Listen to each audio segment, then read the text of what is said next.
అందరికీ వందనాలండి. నా పేరు బేబీ, మాది విజయపట్నం. మాకు 2020లో మ్యారేజ్ జరిగింది. 2021లో ఒక పాప పుట్టింది.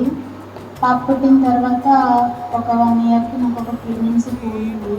ఆ పోయిన తర్వాత ఇంకెప్పుడు నాకు మళ్ళీ ప్రెగ్నెన్సీ రాలేదు. హాస్పిటల్కి వెళ్ళి చూపించుకుంటే నీటి పొడుగులు ఉన్నాయని చెప్పేసి అన్నారు. నీటి పొడుగులు ఉన్నాయని చెప్పేసి అంటే ట్రీట్మెంట్ తీసుకుందామని అనుకున్నాను. కాకపోతే మా పుట్టింటోళ్ళేమో మీ ఆయనని చూపించుకుని, వాళ్ళేమో మీ పుట్టింటోళ్ళని చూపించమని చెప్పేసి ఒకరి మీద ఒకరిని ఎత్తుకుంటూ ఉండేవాళ్ళు. అయితే నేను 2024లో బాప్తిజం తీసుకోవడం జరిగింది. ఆగస్టు 6వ తారీఖున బాప్తిజం తీసుకోవడం జరిగింది. తర్వాత తరచుగా ప్రార్థనకు వెళ్తూ ఉండేదాన్ని. అక్కడ అందరూ ఏం కంగారు పడకు, దేవుడిని దీవించి ఖచ్చితంగా నువ్వు గర్భఫలం పొందుకుంటావు అని చెప్పేసి చెప్పడం జరిగింది. అనుకున్న విధంగా 2024లోనే ఏ ట్రీట్మెంట్ తీసుకోకుండానే దేవుడు నాకు గర్భఫలాన్ని ఇవ్వడం జరిగింది. తర్వాత నాకు 5వ నెల వచ్చింది. 5వ నెలలో మేము హాస్పిటల్కి వెళ్తుంటే మాకు యాక్సిడెంట్ జరిగింది. యాక్సిడెంట్ జరిగితే హాస్పిటల్లో జాయిన్ చేశారు. ఏలూరులో జాయిన్ చేస్తే అక్కడ నీది నెగిటివ్ గ్రూప్ బ్లడ్, నీకు ఐసీటీ పాజిటివ్ వచ్చింది, నీకు నీ బ్లడ్ సెల్స్, నీ బాడీ మాలిక్యూల్స్, బేబీ మాలిక్యూల్స్ని డ్యామేజ్ చేస్తున్నాయి. అది ఏ స్టేజ్లో ఉందో చూసుకోవాలి. స్టేజ్ ఎక్కువైతే కంపల్సరీ ప్రెగ్నెన్సీ తీసేయాలి. ఆల్రెడీ నీకు ఐసీటీ పాజిటివ్ వచ్చేసింది అని చెప్పి నన్ను విజయవాడ గవర్నమెంట్ హాస్పిటల్కి పంపించడం జరిగింది. అక్కడికి వెళ్తే వాళ్ళు అన్నారు, ప్రెగ్నెన్సీ తీసేస్తాము, ఐసీటీ పాజిటివ్ వచ్చింది కాబట్టి ఎందుకైనా మంచిది ఇంకోసారి చెకప్ చేస్తామని చెప్పేసి చెప్పారు. చెప్పిన తర్వాత మేము ఒక వారం రోజులు హాస్పిటల్లోనే ఉన్నాము.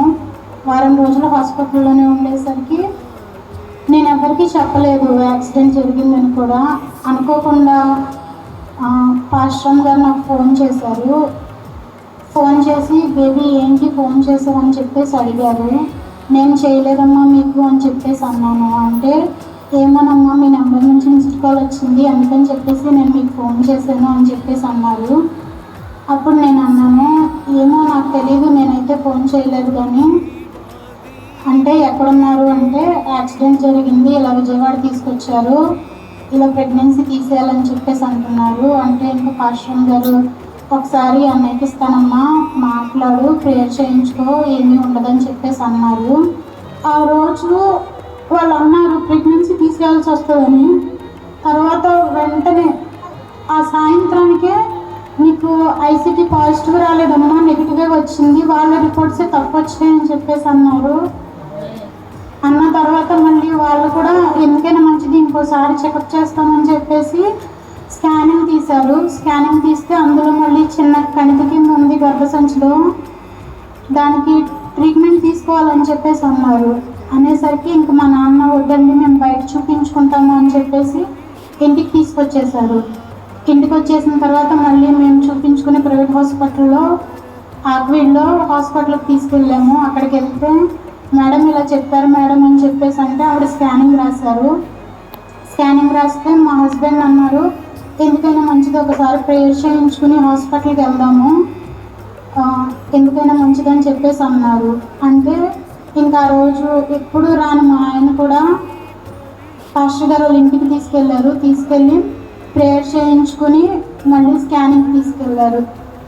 దేవుని దయ వల్ల దేవుడు ఎలాంటి గొప్ప కార్యం చేశాడంటే స్కానింగ్లో ఏమీ లేదని చెప్పేసి వచ్చింది. చూపిస్తే ఆవిడ అలా చెప్పకూడదు, కాకపోతే గర్ల్ సింప్టమ్స్ ఎక్కువ ఉన్నాయి, పాప అయి ఉండొచ్చు అని చెప్పేసి అన్నారు. అప్పటి నుంచి ఇంకా మళ్ళీ అదేంటి పాప అని చెప్పేసి అనుకున్నాము. ప్రేయర్లో పెట్టాము, అందరూ ప్రేయర్ చేశారు బాబు పుట్టాలని చెప్పేసి. అనుకోని విధంగా దేవుడు సంవత్సరం తిరగకముందే డిసెంబర్ 31న నాకు బాబుని ఇవ్వడం జరిగింది. దేవుని కార్యం నా ఐడల్ ఎలా జరిగిందండి చెప్పలేని విధంగా జరిగింది. దేవునికి స్తోత్రం. నా గురించి ప్రార్థన చేసిన వాళ్ళందరికీ వందనాలు. నేనేమీ మర్చిపోలేదని అనుకుంటున్నాను. ఇంకా దేవుడు ఎలాంటి కార్యాలు ఎన్నో చేయాలని, ఎలాంటి సాక్ష్యాలు ఎన్నో చెప్పాలని కోరుకుంటున్నాను. అందరికీ వందనాలండి. హల్లెలూయా. కాబట్టి కొన్ని విషయాలు నాకు గుర్తులేవు. సహోదరు గుర్తు చేసింది. నిజంగా ఆ రోజు చాలా భయపడ్డాం. ఎందుకంటే ఏం జరుగుతుంది, ఏంటి యాక్సిడెంట్ అయ్యింది అన్నారు, తీసేయాలంటున్నారు. అంటే మేమంటున్నాం ఏం కాదులే, దేవుడు గొప్ప కార్యం జరిగిస్తాడు, అయినా ఇవ్వబడిన ప్రవచనం అలాగే ఉందని చెప్పినప్పుడు కూడా నేను భయపడుతున్నాను, అది ఏం జరుగుతుందో ఏంటో అని. అయితే దేవుడు గొప్ప కార్యం జరిగించాడు. హల్లెలూయా. ఈ విషయం నాకు తెలీదు. అమ్మాయి పుట్టింది అని, లేకపోతే అమ్మాయి సింప్టమ్స్ ఎక్కువ ఉన్నాయని చెప్పినట్టు నాకు తెలియదు. అది కూడా దేవుడే గొప్ప కార్యం జరిగించాడు అంతే. ఇంకా దాని గురించి ఏమీ లేదు. ఎందుకంటే మనలో ఏమి లేదు, ఏ మనిషిలో ఏం లేదు. మనిషిని వాళ్ళు జరిగేదైతే అది నిజమైంది కాదు. ఎందుకంటే ఆ శక్తి నాలో లేదు. ఏ మనిషి కూడా ఏమీ చేయలేడు.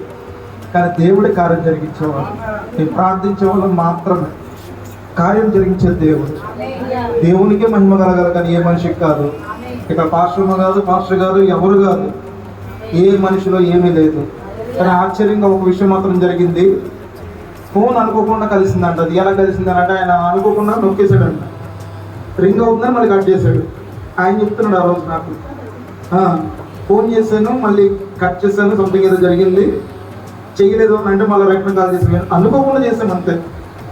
దేవుడు గొప్ప కార్యం జరిగించాడు. హల్లెలూయా. కాబట్టి మీరు ప్రార్థన చేయండి. ఆయన నిన్న నేడు ఏకరీతిగా ఉన్నాడు. ఆయన నిన్న కార్యాలు చేస్తే ఈ రోజు కూడా చేస్తాడు. ఆయన గొప్ప కార్యాలు మన ఏడలో తిరిగిస్తూ ఉంటాడు. ప్రార్థన చేసుకుందాం. ఇదిగో ప్రభువా, నేను ఆ రోజు నా పేరు పెడతాము నన్ను ఒప్పుకున్నాము నాయన. ఈరోజు నా పేరు పెట్టి ఉన్నాం ప్రభువా. ఈ దినం నుంచి నాయన అనేక మంది నోట్ల ప్రభువా, ఆయన ఇదిగో నాయన జాన్ అని పిలువబడిన కాక నాయన, ఆయన కేవలం మేము మాత్రమే కాదు నాయన, నీవు కూడా పేరు పెట్టి పిలుచుదువు కాక నాయన. ఇదిగో ప్రభువా, నీ రాకడ ఆలస్యమైతే నీ కొరకు నాయన నిలబడును కాక నాయన, గొప్ప సేవకునిగా నిలబడును కాక ప్రభువా. ఇదిగో నాయన నీ చిత్తానికి అప్పచెప్తున్నాము. వారిని వారి కుటుంబాన్ని దీవించండి, ఆశీర్వదించండి ప్రభువా.